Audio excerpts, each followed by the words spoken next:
चांद के दक्षिणी ध्रुव पर सफल लैंडिंग के बाद अब भारत सूरज पर जाने की तैयारी कर रहा है।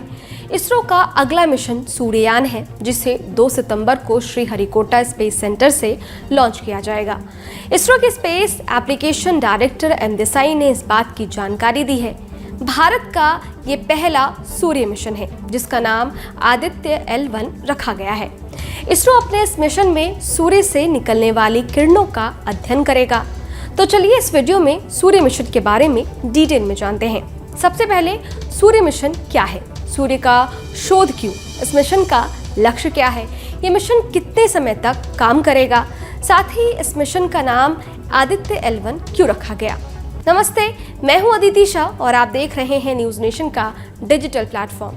हमारा ब्रह्मांड असंख्य तारों से बना है। वैज्ञानिक ब्रह्मांड का भविष्य जानने में जुटे हैं। इसी क्रम में जिस सौर मंडल में हम रहते हैं, उसे समझने के लिए सूर्य को जानना बेहद जरूरी है। सूर्य से जितनी मात्रा में ऊर्जा यानी कि एनर्जी और तापमान निकलता है, उसका अध्ययन धरती पर नहीं किया जा सकता।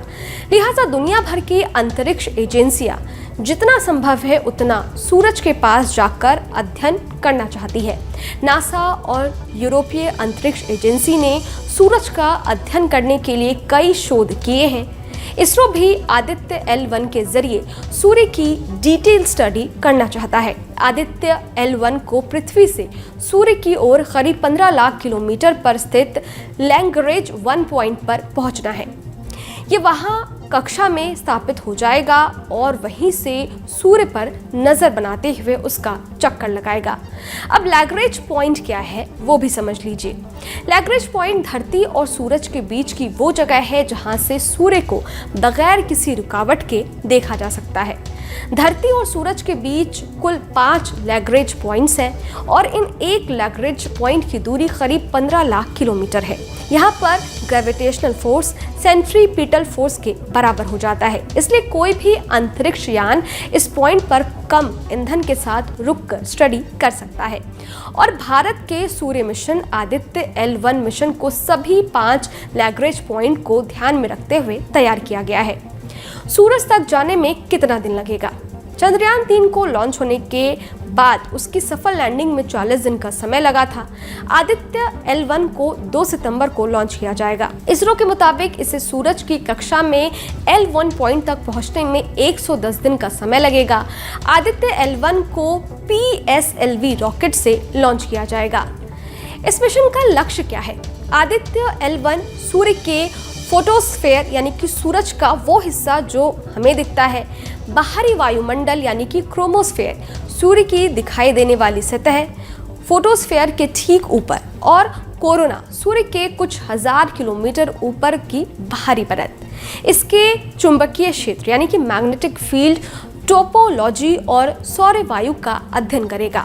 इसरो के मुताबिक इस मिशन का लक्ष्य क्रोमोस्फेयर और कोरोना की गतिशीलता, सूर्य के तापमान, कोरोना के तापमान, कोरोनल मास इजेक्शन, सूरज से निकलने वाली आग या गर्मी के निकलने के पहले और बाद की गतिविधियों, अंतरिक्ष, मौसम समेत कई अन्य वैज्ञानिक पहलुओं का अध्ययन करेगा।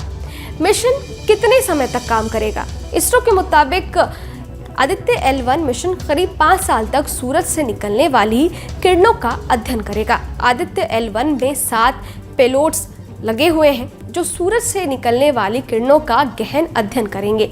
आदित्य L1 मिशन को बनाने में कुल 378 करोड़ रुपए की लागत आई है। अब बात कर लेते हैं इस मिशन में क्या क्या कौन कौन सी चुनौतियां हैं। इसरो के सामने सबसे बड़ी चुनौती आदित्य L1 को लैग्रेंज 1 पॉइंट तक भेजने की है, जिसकी दूरी 15 लाख किलोमीटर बताई जाती है। धरती से चांद करीब 3 लाख किलोमीटर की दूरी पर है और वहां तक अपने चंद्रयान को उतारने में भारत को अब जाकर कामयाबी मिली है। भारत ने जब 2019 में चंद्रयान 2 को चांद पर उतारने की कोशिश की थी, तब लैंडर से उसका संपर्क टूट गया था। ऐसे में लैग्रेंज 1 की 5 गुना दूरी पर आदित्य L1 के साथ संपर्क बनाए रखना भारतीय अंतरिक्ष संगठन के लिए सबसे बड़ी चुनौती है। खैर, इस वीडियो पर आपकी क्या राय है? ये वीडियो आपको कैसा लगा हमें कमेंट बॉक्स में लिखकर जरूर बताइएगा। इसके साथ ही अगर आपने हमारे YouTube चैनल को सब्सक्राइब नहीं किया है तो फौरन कर लें ताकि हर न्यूज़ अपडेट सबसे पहले आप तक पहुंचे। डिटेल स्टोरी के लिए आप हमारी वेबसाइट newsnationtv.com पर भी विजिट कर सकते हैं। शुक्रिया।